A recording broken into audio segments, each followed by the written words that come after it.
بسم الله الرحمن الرحيم. الرحمن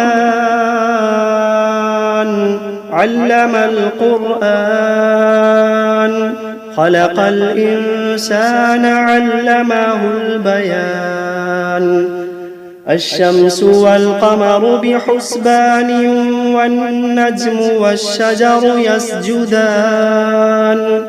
والسماء رفعها ووضع الميزان، ألا تطغوا في الميزان. وأقيموا الوزن بالقسط ولا تخسروا الميزان. والأرض وضعها للأنام، فيها فاكهة والنخل ذات الأكمام، والحب ذو العصف والريحان. فبأي آلاء ربكما تكذبان؟ خلق الإنسان من صلصال كالفخار، وخلق الجان من مارج من نار. فبأي آلاء ربكما تكذبان؟ رب المشرقين ورب المغربين. فبأي آلاء ربكما تكذبان؟ مرج البحرين يلتقيان، بينهما برزخ لا يبغيان. فبأي آلاء ربكما تكذبان؟ يخرج منهما اللؤلؤ والمرجان. فبأي آلاء ربكما تكذبان؟ وله الجوار المنشآت في البحر كالأعلام. فبأي آلاء ربكما تكذبان؟ كل من عليها فان، ويبقى وجه ربك ذو الجلال والإكرام. فبأي آلاء ربكما تكذبان؟ يسأله من في السماوات والأرض كل يوم هو في شأن. فبأي آلاء ربكما تكذبان؟ سنفرغ لكم أيها الثقلان. فبأي آلاء ربكما تكذبان؟ يا معشر الجن والإنس إن استطعتم أن تنفذوا من أقطار السماوات والأرض فانفذوا، لا تنفذون إلا بسلطان.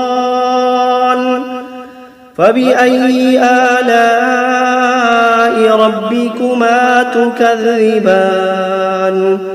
يرسل عليكما شواظ من نار ونحاس فلا تنتصران. فبأي آلاء ربكما تكذبان؟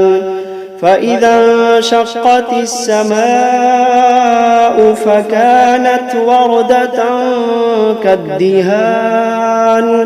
فبأي آلاء ربكما تكذبان؟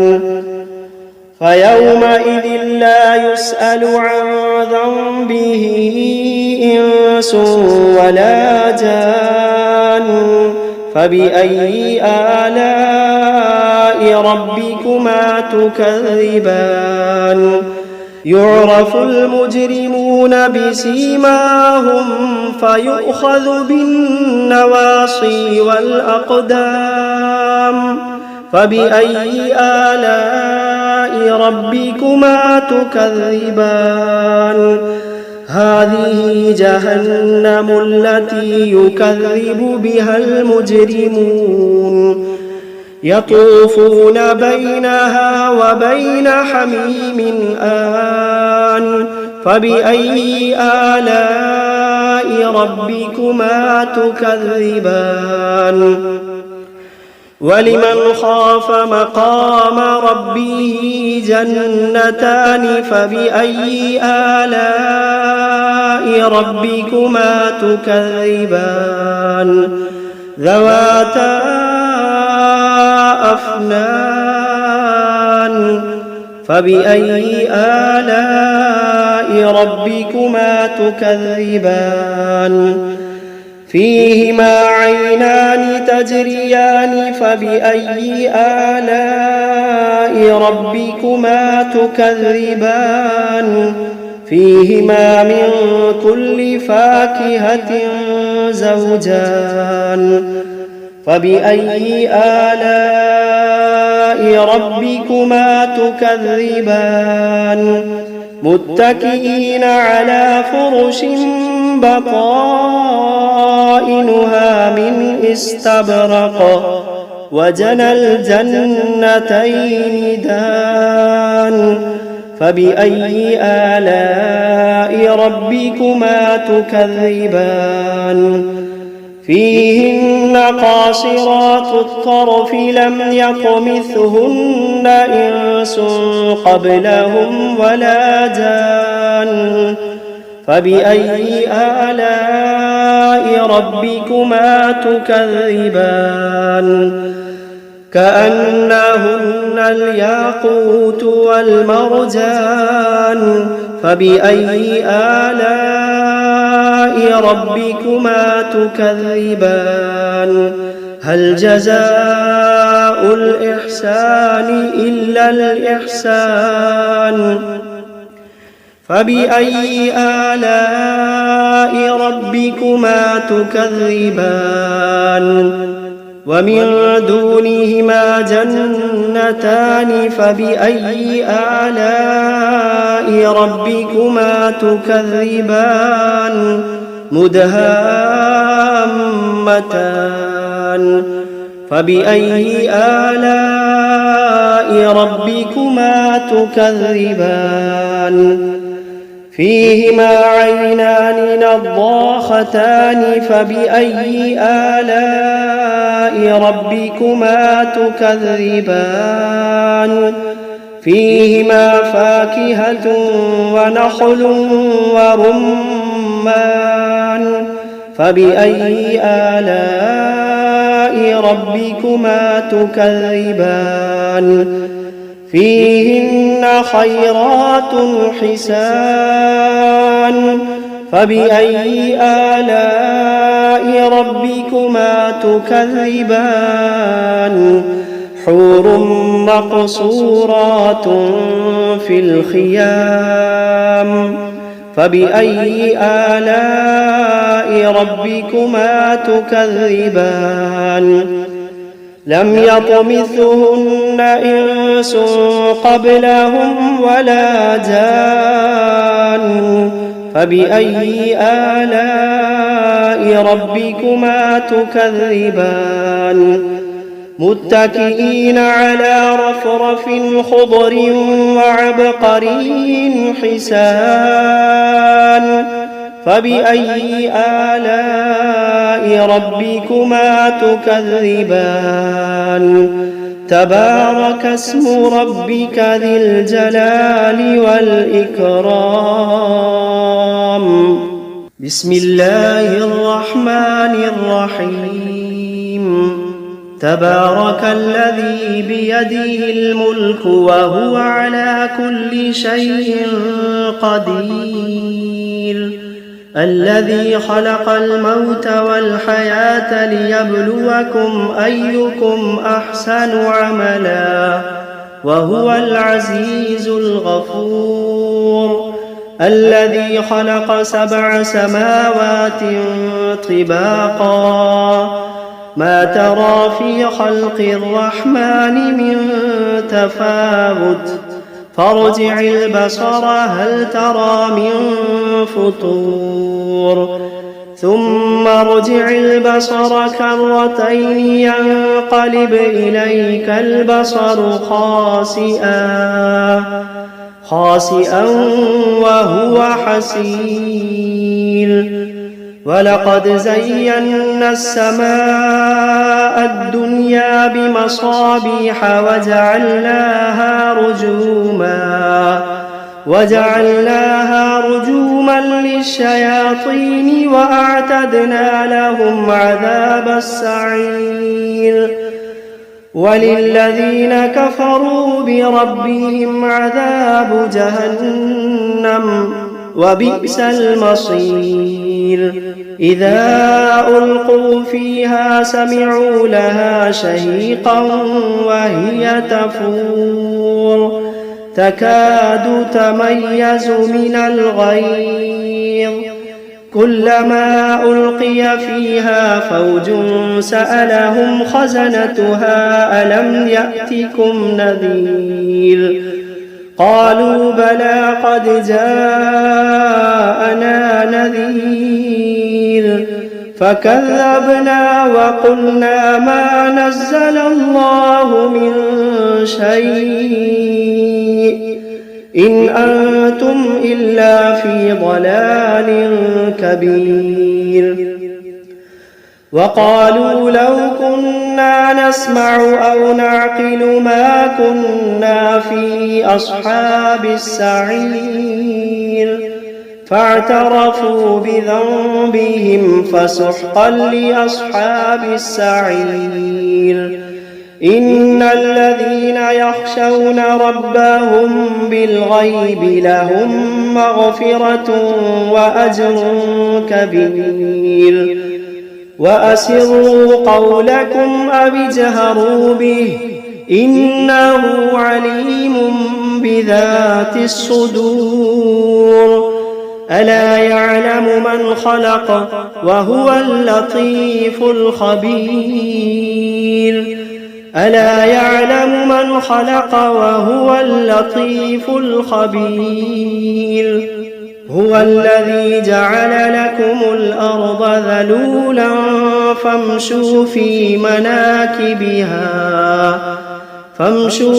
مناكبها وكلوا من رزقه وإليه النشور أأمنتم من في السماء أن يخسف بكم الأرض فإذا هي تمور أم أمنتم من في السماء أن يرسل عليكم حاصبا فستعلمون كيف نذير ولقد كذب الذين من قبلهم فكيف كان نكير أولم يروا إلى الطير فوقهم صافات ويقبضن ما يمسكوهن إلا الرحمن إنه بكل شيء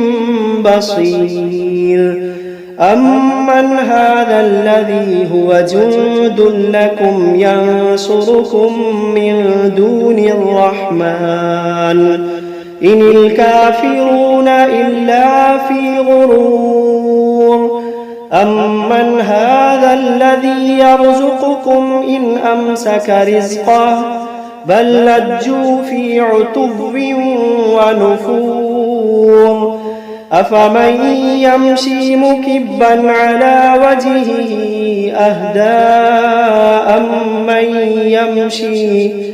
أمن يمشي سويا على صراط مستقيم قل هو الذي أنشأكم وجعل لكم السمع والأبصار والأفئدة قليلا ما تشكرون قل هو الذي ذرأكم في الأرض وإليه تحشرون ويقولون متى هذا الوعد إن كنتم صادقين قل إنما العلم عند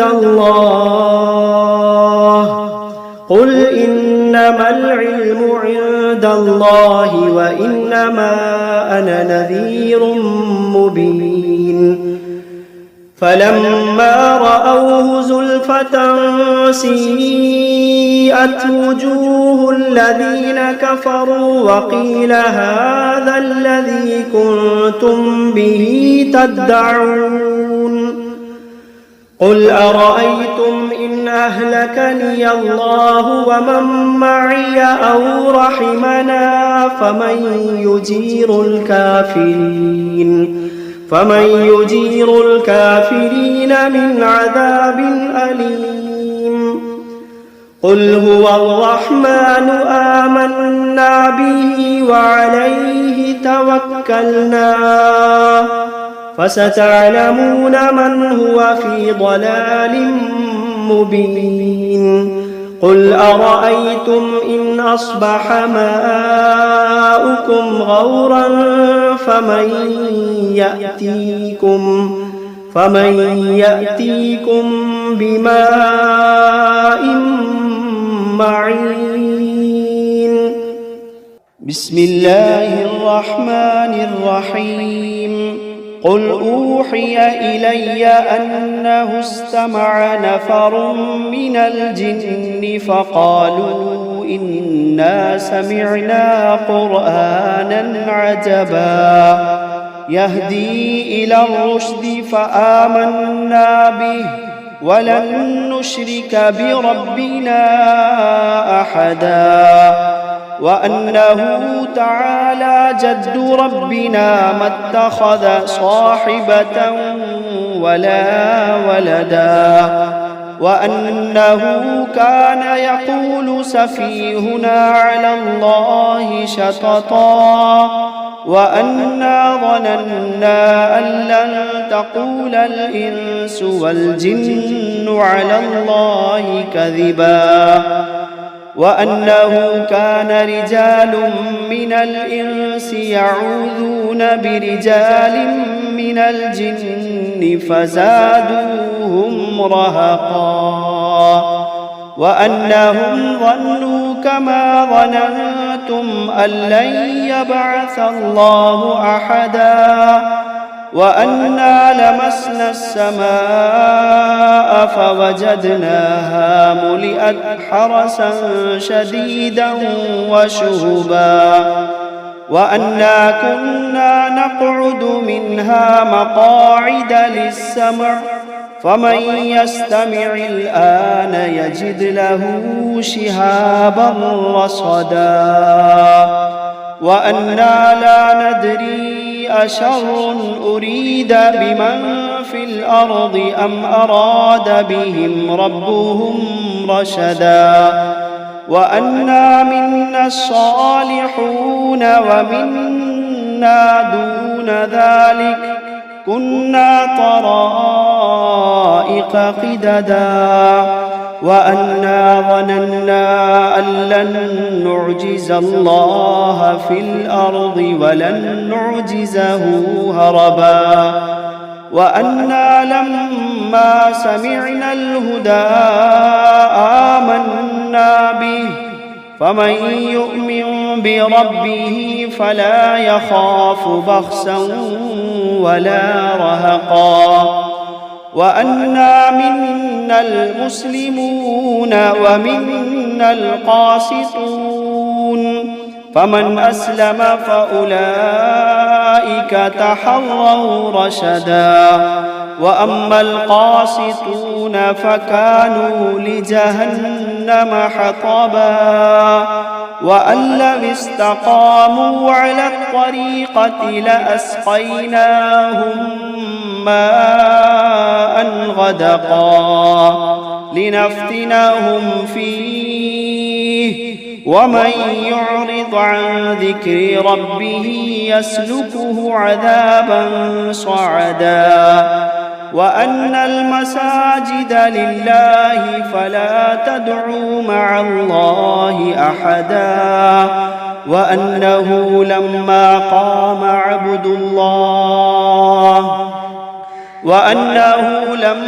قام عبد الله يدعوه كادوا يكونون عليه لبدا قل إنما أدعو ربي ولا أشرك به أحدا قل إني لا أملك لكم ضرا ولا رشدا قل إني لا أملك لكم ضرا ولا رشدا قل إني لن يجيرني من الله أحد قل إني لن يجيرني من الله أحد ولن أجد من دونه ملتحدا إلا بلاغا من الله ورسالاته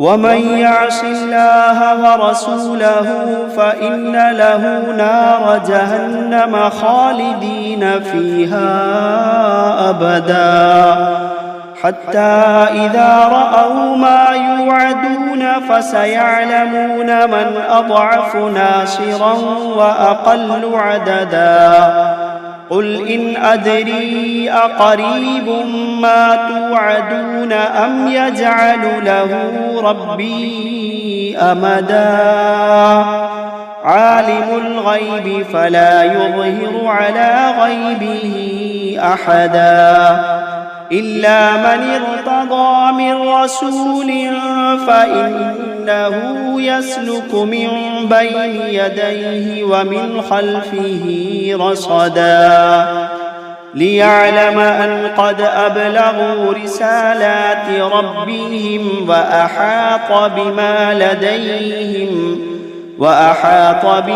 لديهم وأحصى كل شيء عددا.